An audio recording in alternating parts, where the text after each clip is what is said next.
नमस्कार, मेरा नाम है डॉक्टर पुरु धवन और आज इस वीडियो में बताऊंगा कि किस तरह से स्मोकिंग आपको पैरालिसिस का शिकार बना देती है। ये टॉपिक मैंने आज इसलिए चुना क्योंकि पिछले 2 दिन में हमें ऐसे पेशेंट देखने को मिले जो कि बहुत कम एज के थे। एक 25 साल का था, एक शायद 28 साल का था, दोनों मेल थे। दोनों की बस एक दिक्कत थी कि वो स्मोकर्स थे और ऐसे स्मोकर्स थे कि दिन में वो 10 सिगरेट या 20 सिगरेट वो स्मोक कर रहे थे। अब जब हम देखते हैं कि ऐसे स्मोकर्स वाले पेशेंट आ रहे हैं तो आप चाहते हो कि और कोई ऐसा शिकार ना हो, तो इसी वजह से इस वीडियो को मैं आज बना रहा हूँ। तो आज हम जानेंगे कि किस तरह से स्मोकिंग पैरालिसिस का शिकार बनाती है। तो जब हम सिगरेट स्मोक करते हैं तो हम किसी चीज़ को जला रहे हैं और हम किसको जला रहे होते हैं? हम तंबाकू को जला रहे होते हैं। जब हम तंबाकू को जलाते हैं तो तंबाकू के अंदर जो निकोटीन है वो निकलता है, वो हमें अच्छा लगता है, हमारे ब्रेन को बहुत अच्छा लगता है और हमें इसकी आदत लग जाती है। मगर इस निकोटीन के साथ साथ उसमें और चीज़ें भी आ रही हैं, कार्बन मोनोऑक्साइड भी आ रही है, कार्बन डाइऑक्साइड भी आ रही है। अब जब इतना सारा धुआं हमारे फेफड़ों में जाता है, हमारा जो निकोटीन है हमारे ब्लड में जाता है और बहुत सारा ऐसा केमिकल है जो हमारे ब्लड में पहुंच जाता है। इसकी वजह से क्या होता है कि हमारी जो आर्टरीज होती हैं, हमारी जो हार्ट की आर्टरीज हैं या फिर हमारी ब्रेन की आर्टरीज हैं, उनमें कॉन्ट्रैक्शन होनी शुरू हो जाती है और उनमें क्लॉट फॉर्मेशन की जो प्रॉपर्टीज़ हैं वो आनी शुरू हो जाती है। इसी वजह से जितने भी स्मोकर्स होते हैं उनमें हार्ट अटैक आने की संभावना किसी नॉर्मल इंसान से 10 गुना ज़्यादा होती है क्योंकि वो स्मोकिंग कर रहे होते हैं। अब हार्ट अटैक आना और ब्रेन अटैक आना ये दोनों सेम रीज़न से हो रहे हैं कि ब्लड में कहीं ना कहीं क्लॉट बन रहा है। अगर वो क्लॉट आपकी किसी हार्ट की आर्टरी में फंसेगा तो हम उसे कार्डियक अरेस्ट बोल देंगे।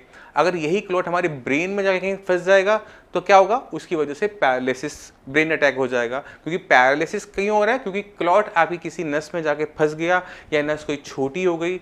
नस छोटी होने की वजह से, पतली होने की वजह से जो ब्लड जा रहा था ब्रेन तक पहले की तरह नहीं पहुंच पा रहा, और जहाँ ब्लड नहीं पहुंचा वहाँ खाना नहीं पहुंचा, वहाँ ऑक्सीजन नहीं पहुंची। और जब वही दोनों चीज़ें उसको नहीं मिली तो बिना खाने बिना ऑक्सीजन के कौन जिंदा रहता है? कोई जिंदा नहीं रह सकता। तो वो हिस्सा मर गया।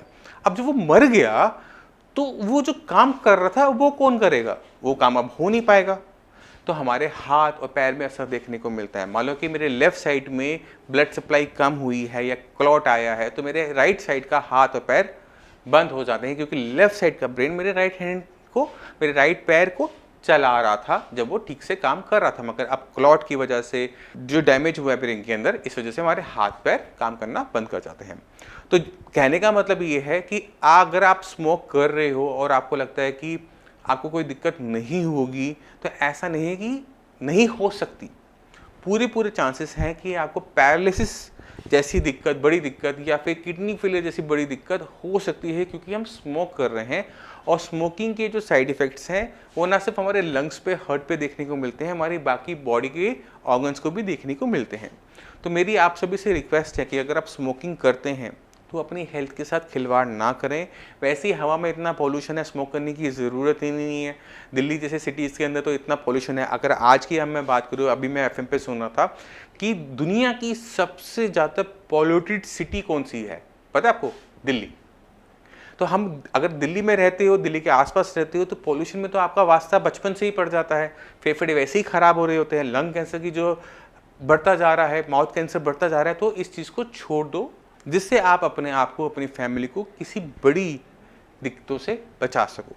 अगर आप या आपकी फैमिली में कोई पैरालिसिस का पेशेंट है और वो काफ़ी लंबे टाइम से पैरालिसिस का इलाज ढूंढ रहा है और नहीं मिल रहा, तो मैं चाहता हूँ कि आप इस चैनल पे जितनी भी वीडियोस हैं एक एक करके देखें, क्योंकि इस चैनल के ऊपर मैंने क्या खाना है, क्या एक्सरसाइज करनी है, किस एक्सरसाइज से क्या फ़ायदा होगा, वो डिटेल में बना रखा है। अब इसी के साथ आप सभी से मैं चलने की आज्ञा चाहूँगा। मिलते हैं अगली वीडियो में, तब तक के लिए नमस्कार।